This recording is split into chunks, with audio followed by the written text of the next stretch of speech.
নমস্কাৰ ছাৰ বাইদেউসকল, স্বাগতম জনাইছোঁ আপোনালোকক মোৰ ইউটিউব চেনেল অৰূপছ ব্লগলৈ। আজিৰ এই ভিডিঅ'টিত মই আপোনালোকক দেখুৱাবলৈ চেষ্টা কৰিম পিৰিয়ডিক এছেছমেণ্ট টেষ্ট অৰ্থাৎ পেটৰ নম্বৰসমূহ এণ্ট্ৰি কৰিবলৈ আপোনালোকে কেনেদৰে ছুইফচাৰ্ট এপত ৰেজিষ্ট্ৰেশ্যন কৰিব। ইতিমধ্যে আপোনালোকে গম পায় যে পিৰিয়ডিক এছেছমেণ্ট টেষ্টত ছাত্ৰ ছাত্ৰীসকলে লাভ কৰা নম্বৰসমূহ প্ৰতিখন বিদ্যালয়ে পেট চাৰ্টবুকত এণ্ট্ৰি কৰিব লাগিব। আৰু পেট চাৰ্টবুকত এণ্ট্ৰি কৰিবলৈ এটা এপছৰ দৰকাৰ হ'ব আৰু সেই এপছটো হৈছে ছুইফচাৰ্ট। আৰু এই এপছটোতেই প্ৰতিখন বিদ্যালয়ে পিৰিয়ডিক এছেছমেণ্ট টেষ্টত ছাত্ৰ ছাত্ৰীসকলে লাভ কৰা নম্বৰসমূহ এণ্ট্ৰি কৰিব লাগিব।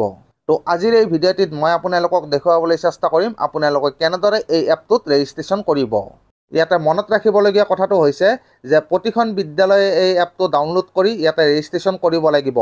ৰেজিষ্ট্ৰেশ্যন কৰাৰ পিছতহে পিৰিয়ডিক এছেছমেণ্ট টেষ্টত লাভ কৰা ছাত্ৰ ছাত্ৰীসকলৰ নম্বৰসমূহ আপোনালোকে ইয়াতে এণ্ট্ৰি কৰিব পাৰিব।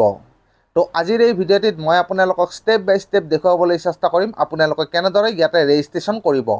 পেটৰ নম্বৰসমূহ এণ্ট্ৰি কৰিবলৈ আপোনালোকে পোনপ্ৰথমে মোবাইলৰ গুগল প্লে ষ্ট'ৰলৈ যাব আৰু প্লে ষ্ট'ৰত গৈ চাৰ্চ কৰি দিব ছুইফচাৰ্ট। আৰু তেনেদৰে চাৰ্চ কৰাৰ পিছত আপোনালোকে প্লে ষ্ট'ৰত এই এপটো এনেদৰে দেখা পাব। এই এপটো আপোনালোকে ইনষ্টল কৰিব আৰু তাৰপিছত আপোনালোকে এই এপটো অ'পেন কৰিব। আৰু এই এপটো অ'পেন কৰাৰ পিছত আপোনালোকে এনেদৰে দেখা পাব। তো ইয়াতে এই এপটোৰ ওপৰৰ পিনে আপোনালোকে দেখা পাইছে স্কেন এণ্ড চাৰ্ট। তো ইয়াতে এই চিম্বলটোত আপোনালোকে ক্লিক কৰি দিব আৰু ক্লিক কৰাৰ পিছত আপোনালোকে এটা QR কোড স্কেন কৰিব লাগিব আৰু আপোনালোকৰ মোবাইল কেমেৰাটো এনেদৰে খোল খাই যাব। এই QR কোডটো আপোনালোকক বিভাগৰ ফালৰ পৰা যোগান ধৰা হ'ব। আৰু তাৰপিছত এই কোডটো স্কেন কৰি দিয়াৰ পিছত আপোনালোকে এনেদৰে দেখা পাব। ইয়াতে আপোনালোকে দেখা পাইছে টেপ টু চেণ্ড। তো ইয়াতে তলৰ পিনে আপোনালোকে এটা যিকোনো মেছেজ লিখি দিব, যেনে ধৰক হাই, তাৰপিছত এই মেছেজটো চেণ্ড কৰি দিব। আৰু চেণ্ড কৰাৰ পিছত ইয়াতে এনেদৰে এটা মেছেজ আহিব নমস্তে বুলি, আৰু তাৰপিছত তাত কিছু কথা উল্লেখ থাকিব। তাৰপিছত আপোনালোকে ইয়াৰে যিকোনো এটা লেংগুৱেজ আপোনালোকে ছিলেক্ট কৰিব লাগিব। ইয়াতে লেংগুৱেজ কেইটা হৈছে ইংলিছ, অসমীয়া, বড়ো আৰু বাংলা। এই চাৰিটা লেংগুৱেজৰ ভিতৰত আপোনালোকে যিকোনো এটা লেংগুৱেজ ছিলেক্ট কৰিব। তো ইয়াতে মই ইংলিছটো ছিলেক্ট কৰি দিছোঁ। আৰু তাৰপিছতে আকৌ এটা মেছেজ আহিব আৰু তাত লিখা আছে click next to help me know' মোৰ এবাউট ইউ। আৰু তাৰপিছত আপোনালোকে নেক্সটত ক্লিক কৰি দিব। আৰু নেক্সটত ক্লিক কৰাৰ পিছত ইয়াতে আপোনালোকে আৰু এটা মেছেজ পাব let's start with entering Euro school code. এইবাৰ আপোনালোকে নিজৰ বিদ্যালয়ৰ ডাইচ কোডটো এণ্ট্ৰি কৰিব লাগিব। আৰু ডাইচ কোডটো ইয়াতে এণ্ট্ৰি কৰাৰ পিছত আপোনালোকে দেখা পাইছে ইয়াতে পুনৰ এটা মেছেজ আহিছে আৰু ইয়াতে কনফাৰ্ম কৰিবলৈ মেছেজটোত কোৱা হৈছে please confirm your school details to continue. আৰু তলৰ পিনে আপোনালোকৰ বিদ্যালয়ৰ কোড, বিদ্যালয়খনৰ নাম, ব্লক, ডিষ্ট্ৰিক্ট সকলোখিনি উল্লেখ থাকিব। আৰু যদিহে এইখিনি কাৰেক্ট হয় বা শুদ্ধ হয় তেনেহ'লে আপোনালোকে য়েছ দিছ ইজ কাৰেক্টত ক্লিক কৰি দিব। আৰু যদিহে এইখিনিত কিবা ভুল থাকে তেনেহ'লে ন' ৰি এণ্টাৰ স্কুল কোডত ক্লিক কৰি আপোনালোকে পুনৰবাৰ ডাইচ কোডটো বহুৱাব পাৰিব। তো মই ইয়াতে যিহেতু গোটেইখিনি শুদ্ধ আছে তো য়েছ দিছ ইজ কাৰেক্টত ক্লিক কৰি দিলোঁ।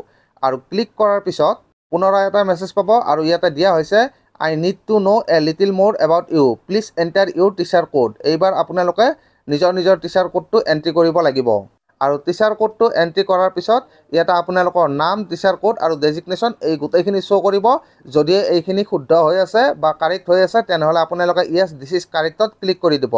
ইয়াতে যিহেতু মোৰ গোটেইখিনি শুদ্ধ হৈ আছে তো ইয়াতে মই দিছ ইজ কাৰেক্টত ক্লিক কৰি দিলোঁ। আৰু তাত ক্লিক কৰাৰ পিছত ইয়াতে আপোনালোকে দেখা পাইছে কংগ্ৰেচুলেশ্যনছ। তাৰপিছত আপোনাৰ নামটো থাকিব your details have been successfully registered. অৰ্থাৎ এই এপটোত আপোনালোকৰ যি ৰেজিষ্ট্ৰেশ্যন আছিল সেই ৰেজিষ্ট্ৰেশ্যনটো ছাকচেছফুলি ৰেজিষ্টাৰ্ড হোৱা বুলি ইয়াতে কোৱা হৈছে।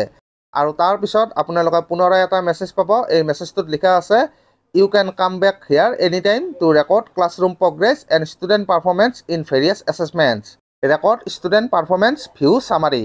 যিহেতু এই এপটোত আপোনালোকৰ ৰেজিষ্ট্ৰেশ্যন প্ৰক্ৰিয়া সম্পূৰ্ণ হৈ গৈছে তো আপোনালোকে যিকোনো সময়তে ছাত্ৰ ছাত্ৰীসকলৰ পাৰফৰ্মেঞ্চখিনি ইয়াতে এণ্ট্ৰি কৰিব পাৰিব বুলি ইয়াতে কোৱা হৈছে। আৰু ইয়াতে তলৰ পিনে আপোনালোকে দেখা পাইছে ৰেকৰ্ড ষ্টুডেণ্ট পাৰফৰ্মেঞ্চ। তো এই অপশ্যনটোত ক্লিক কৰি আপোনালোকে ছাত্ৰ ছাত্ৰীসকলে পিৰিয়ডিক এছেছমেণ্ট টেষ্টত লাভ কৰা নম্বৰসমূহ এই পেট চাৰ্টবুকত এণ্ট্ৰি কৰিব পাৰিব। ইয়াতে ক্লাছ ৱাইজ কেনেদৰে ছাত্ৰ ছাত্ৰীসকলৰ নম্বৰসমূহ এণ্ট্ৰি কৰিব লাগে তো সেই গোটেইখিনি কথা মই আপোনালোকক অন্য এটা ভিডিঅ'ত দেখুৱাবলৈ চেষ্টা কৰিম। তো ছাৰ বাইদেউসকল এনেদৰে আপোনালোকে পিৰিয়ডিক এছেছমেণ্ট টেষ্ট অৰ্থাৎ পেটত ছাত্ৰ ছাত্ৰীসকলে লাভ কৰা নম্বৰসমূহ পেট চাৰ্টবুকত এণ্ট্ৰি কৰিবলৈ নিজৰ বিদ্যালয়খনৰ কাৰণে ৰেজিষ্ট্ৰেশ্যন কৰিব পাৰিব। তো ছাৰ বাইদেউসকল আশা কৰিছোঁ এই ভিডিঅ'টি চোৱাৰ পিছত আপোনালোকে অতি সহজে পিৰিয়ডিক এছেছমেণ্ট টেষ্টত ছাত্ৰ ছাত্ৰীসকলে লাভ কৰা নম্বৰসমূহ এণ্ট্ৰি কৰিবলৈ পেট চাৰ্টবুকত ৰেজিষ্ট্ৰেশ্যন কৰিব পাৰিব। তো আজিৰ এই ভিডিঅ'টিত মই আপোনালোকৰ কাৰণে এইখিনিয়ে লৈ আহিলোঁ। আশা কৰিছোঁ এই ভিডিঅ'টি আপোনালোকৰ কাৰণে যথেষ্ট উপযোগী হ'ব। তো যদি এই ভিডিঅ'টি চাই ভাল লাগিছে তেনেহ'লে লাইক আৰু শ্বেয়াৰ কৰি দিব আৰু লগতে ভৱিষ্যতেও এনেকুৱা বিভিন্ন ধৰণৰ ভিডিঅ' পাই থকাৰ কাৰণে আমাৰ চেনেলটো ছাবস্ক্ৰাইব কৰি থ'ব। ধন্যবাদ।